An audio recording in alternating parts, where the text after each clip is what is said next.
Hello, it's Kaylee from Ecstasy Crafts. Today we're going to be playing with some different mixed mediums here. You can see a little bit of our selection to create a little 3D wintry scene using a plywood kit by Studio Light. But these techniques could be applied to many different surfaces: plywood, paper, different wood, MDF, anything you want. So I hope this is a little bit of inspiration for you. So I want to start off by showing you the background that we created in this little wintry scene. So I'm going to just pop my front off here from my scene. Now you can see the plywood sides. Now all of this kit comes in a box all set for you, all of the different plywood pieces. These are all separate pieces that I've added in. So when I start with my base piece and I apply my walls, before I add all the interior elements, that's when I want to work on my background, when I have a blank canvas. So I started by applying some structure paste with a palette knife to the background and just gave it a little spackled effect by tapping on it and just adding texture to create a sort of blizzard look, I hope.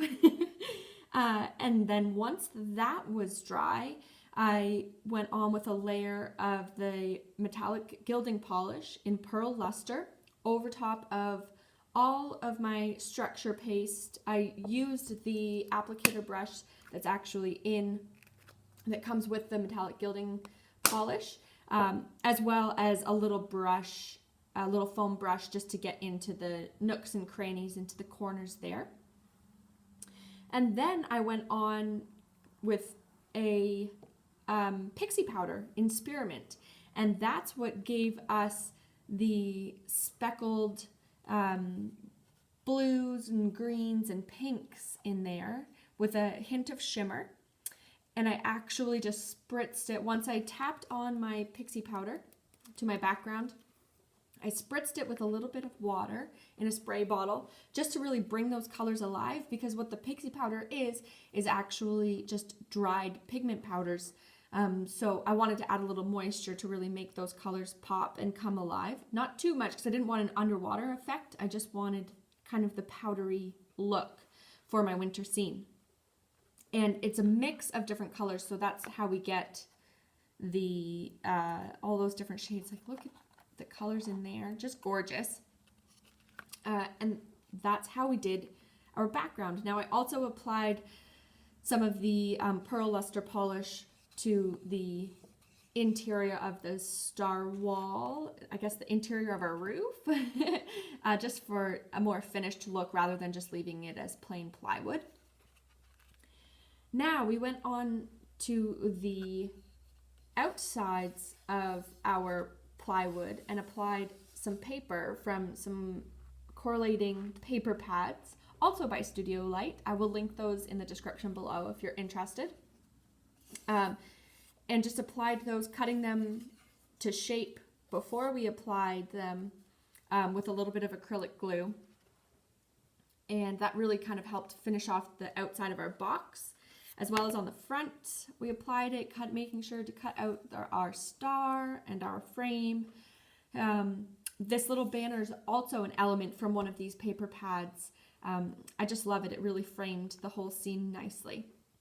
Now these snowflakes that I applied to the background as well as the front of our scene, I used the same technique using the gilding polish and then dusted the pixie powder over top before I applied the snowflakes and let those dry, and then just applied them where I saw fit with a little bit of acrylic glue, holding them in place just to dry up for a few seconds. And then that's our background, I guess, as well as our front. Now all of these interior elements, they also come in the little plywood kit, and they come in pieces, so you have to attach them to their base, which is super simple, just using a little bit of acrylic glue. And then I applied a little bit of our snow effect by Nelly. So this snow effect is really great. It doesn't require a heat tool to make it puff up or anything. It's just a paste that you can squirt out of the nozzle to get around. I actually used a little bit more than what was coming out of the nozzle for the front and back of our, I guess the exterior of this scene. On the back there you can see the little 3D snow bank. So to do that, I just squirted out a little pile on my craft mat and used a palette knife to structure it into a little snowbank shape. So we applied the snow effect to the base of all of our different elements, as well as just the front roof of our little cottage there, and just a little snow accent on some of the boughs of our trees. And these little guys, same deal.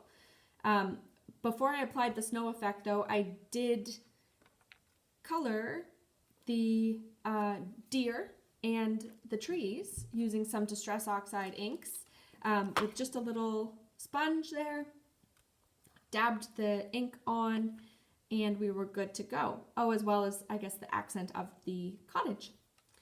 So after applying the snow, and while it's still wet, I went ahead and applied some glitter jewels just for a little added shimmer. I'll show you those guys. So this color, or this effect, is Icicle Sparkle from the glitter jewels.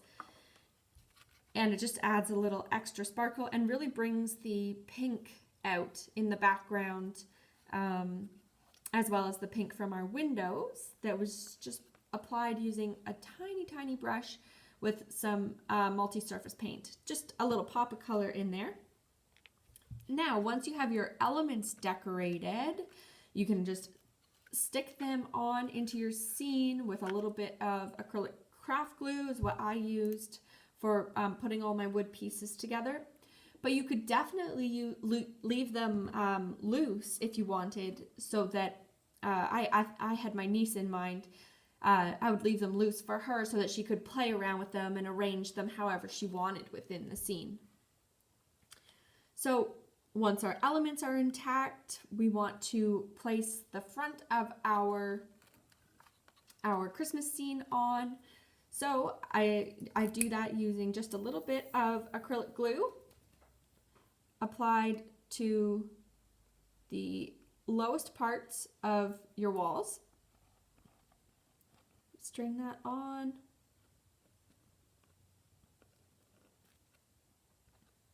Into all those holes, because we want to hold the front of our scene on.